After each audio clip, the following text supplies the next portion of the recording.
दोस्तों, कहानी शुरू करने से पहले कमेंट में नमो बुद्धाय लिखकर वीडियो को लाइक और सब्सक्राइब जरूर करें। तो चलिए शुरू करते हैं इस कहानी को।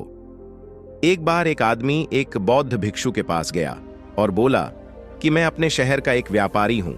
मेरा पूरा दिन अपने व्यापार के काम में ही बीत जाता है। इस वजह से मुझे ज्यादा खाली समय नहीं मिल पाता है। ज्यादा खाली समय नहीं मिल पाने के कारण और हर समय व्यस्त रहने के कारण मुझे ज्यादा खाली समय नहीं मिल पाता है। जिस समय मुझे तनाव महसूस होने लगा है, पिछले कई महीनों से मैं अपना कोई भी काम ठीक से नहीं कर पा रहा हूं। अब मेरा कुछ भी करने का मन नहीं करता। मुझे काम को टालने की आदत हो गई है। मैं बहुत आलसी हो गया हूं और चिड़चिड़ा हूं। मेरी इन आदतों के कारण मैं आजकल बहुत चिंतित और बेचैन रहने लगा हूं। कृपया मुझे कोई ऐसा उपाय बताएं जिससे मेरा मन दिन भर भटकता न रहे और मैं पहले की तरह अपने काम से काम रखूं। बौद्ध भिक्षु ने उस व्यक्ति की सारी बातें ध्यान से सुनी और फिर कहा कि आपकी समस्या आपके व्यस्त होने की नहीं है। काम करो बल्कि अपने काम को बोझ समझो।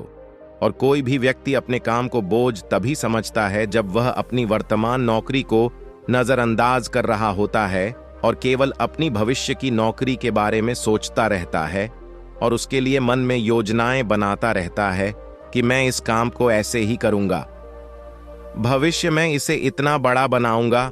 और जब कोई व्यक्ति किसी काम के बारे में सिर्फ सोचता रहता है लेकिन उसे पूरा करने के लिए कोई ठोस कदम नहीं उठाता, तो वह उस काम को लेकर तनाव से घिर जाता है और फिर वह नौकरी उसके लिए बोझ बन जाती है। यह सुनकर वह व्यक्ति बोला, हाँ संत, आपने तो मेरे मन की बात कह दी।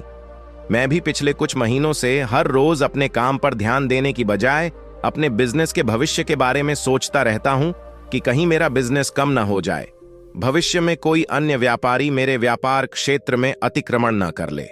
और भी ऐसी कई नकारात्मक बातें मेरे दिमाग में चलती रहती हैं, जिसके कारण मैं अपने आज के बिजनेस पर ध्यान नहीं दे पा रहा हूं। यह सुनकर बौद्ध भिक्षु ने कहा, हम अपने विचारों में जितनी बड़ी समस्याएं बनाते हैं, असल जिंदगी में समस्याएं इतनी बड़ी नहीं होती। आपको बस अपने आज पर ध्यान केंद्रित करने की जरूरत है, बाकी सब चीजें अपने आप ठीक हो जाएंगी। व्यक्ति ने कहा, संत, मैं ऐसा करने में सक्षम नहीं हूं। मैं अपने आज के काम पर ध्यान केंद्रित नहीं कर पा रहा हूं। मैंने बहुत कोशिश की लेकिन मैं हर बार हार जाता हूं। मुझे अतीत की गलतियों पर पछतावा होता है। मैं भविष्य के लिए योजनाएं बनाने लगता हूं और फिर मेरा मन बेचैन हो जाता है। आप मुझे कोई रास्ता बताएं ताकि मैं आज पर ध्यान केंद्रित कर सकूं, लेकिन मैं ध्यान योग नहीं कर पाता वगैरह, बहुत लंबे समय तक, और न ही मैं कोई बड़ी साधना कर सकता हूं। इसलिए आप मुझे कोई आसान तरीका बताएं।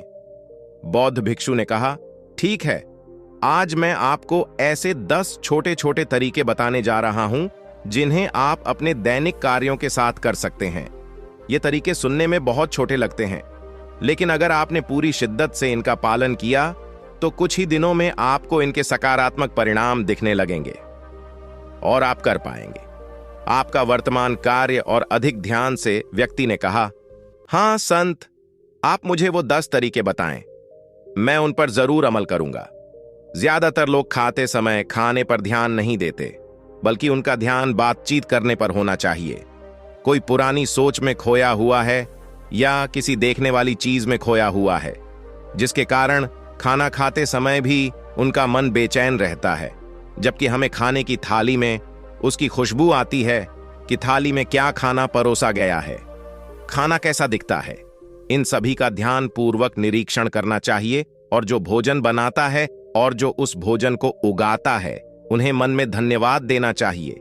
हमें हर निवाले के साथ भोजन के स्वाद का आनंद लेना चाहिए, न कि केवल पहले निवाले के लिए। यदि आप भोजन को ध्यान से प्यार से लेते हैं तो भोजन समाप्त होने के समय आपका मन पूरी तरह से शांत हो जाएगा और आप अंदर से खुशी महसूस करेंगे।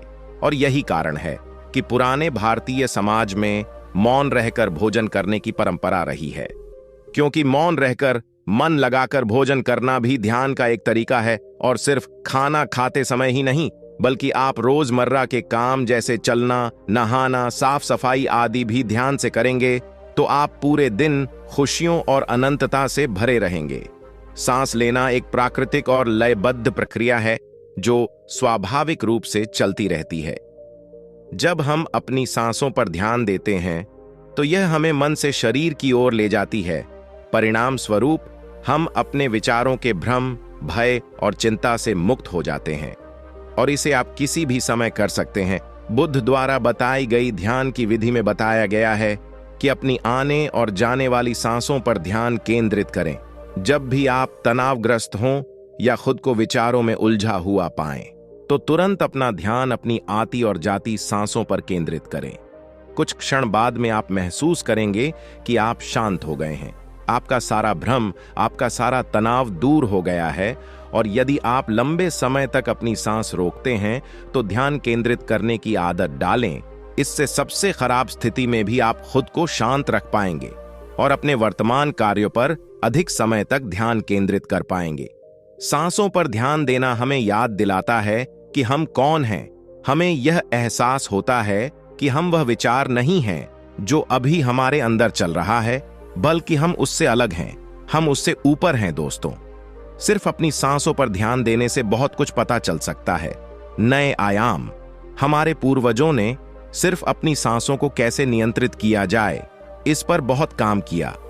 ऐसे काम कर सकते हैं जो सामान्य मानव जीवन से परे हैं, जबकि हम अपनी सांसों पर ध्यान देकर खुद को ऐसी स्थिति में ला सकते हैं जिससे जीवन में कोई भी उतार चढ़ाव हमें परेशान नहीं कर सके।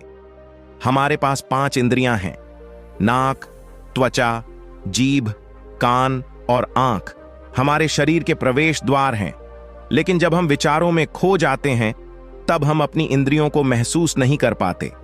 हमारे आसपास क्या हो रहा है, गंध कैसी है, क्या आवाजें आ रही हैं, जब तक ये सभी चीजें इतनी मजबूत न हो जाएं कि हमारा ध्यान अपनी ओर खींच लें, हम बस बेहोशी में जीते रहते हैं। इसलिए अपने आसपास की चीजों को बहुत ध्यान से देखने की आदत डालें। जैसे ठंडी हवा को अपने शरीर से टकराते हुए महसूस करें।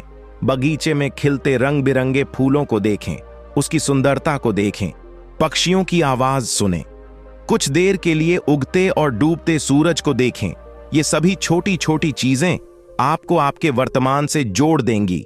अगर आप अपने जीवन में शांति और आनंद का अनुभव करना चाहते हैं तो आपको अपने आसपास की चीजों पर ध्यान देना होगा। आपको एक पल रुक कर देखना होगा, उन्हें प्यार से देखें और उन्हें महसूस करें। परेशान होना, निराश होना या गुस्सा आना इंसानों में आम बात है, लेकिन हमें ऐसी भावनाओं में नहीं बहना चाहिए। लेकिन जब भी हम ऐसा करते हैं, किसी तरह का हमारे अंदर नकारात्मक भावनाएं, तो हमें इन भावनाओं पर ध्यान देना चाहिए। जैसे जब आपको गुस्सा आता है या कुछ गलत करने का मन करता है, तो उस वक्त आपके मन में किस तरह के विचार उठ रहे होते हैं, तो थोड़ा रुकिए।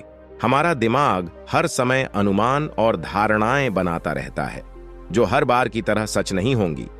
किसी व्यक्ति से मिलते हैं या कुछ नया देखते हैं तो तुरंत हमारा दिमाग उसके बारे में पूर्व धारणाएं बनाना शुरू कर देता है, और फिर वह वस्तु या व्यक्ति उसे अच्छा या बुरा बनाकर हमारे सामने प्रस्तुत कर देगा। और फिर हम अपने विचारों को सत्य मान लेते हैं और उस व्यक्ति या वस्तु को वैसा ही कहने लगते हैं। और कुछ लोग अपनी मान्यताओं को हल्के में ले लेते हैं और उस पर कायम रहते हैं, जबकि हमें प्रयास करना चाहिए स्वयं को किसी भी प्रकार की पूर्व धारणाओं से मुक्त रखना और पूर्ण जागरूकता के साथ चीजों को वैसे ही देखने का प्रयास करें जैसे वे वास्तव में हैं।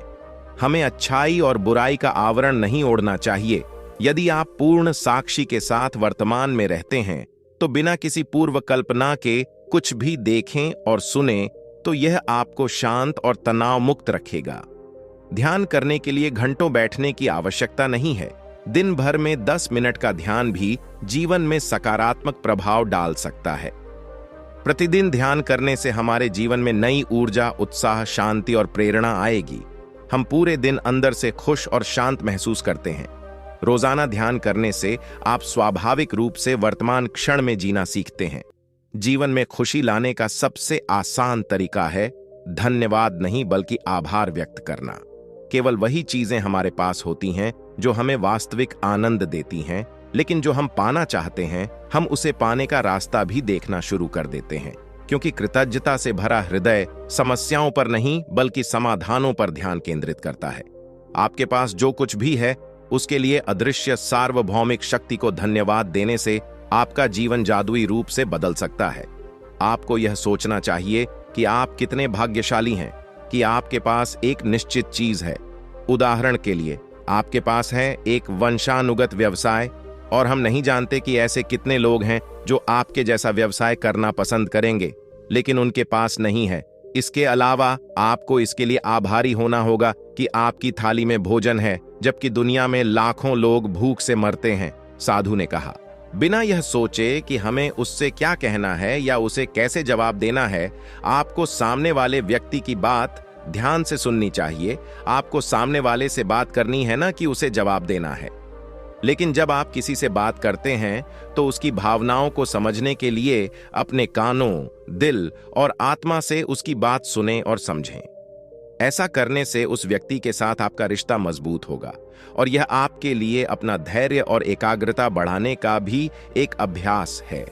और जब हम सुनते ज्यादा हैं और कम बोलते हैं तो हम बहुत सारी परेशानियों से बच जाते हैं, जिससे हमारा मानसिक तनाव कम हो जाता है। और याद रखें, किसी भी व्यक्ति की बातों को ध्यान से सुनना उसका सम्मान करने का सबसे अच्छा तरीका है। आपको अपने दिन का कुछ समय महत्वपूर्ण कामों के लिए अलग रखना चाहिए, जैसे काम का समय, नहाने का समय, सफाई का समय, खाने का समय आदि। समय के साथ महत्वपूर्ण कार्यों का वितरण यह सुनिश्चित करता है कि चीजें बिना किसी रुकावट के नियमित रूप से होती हैं। दिन के सही समय पर सही काम करने से हमारे जीवन में अनुशासन आता है, और अनुशासन से जीवन में शांति और खुशी आती है। जब भी आप कुछ करें तो अपनी रोजमर्रा की गतिविधियों में जागरूकता लाने का प्रयास करें, इसलिए उसे वर्तमान में करने का प्रयास करें।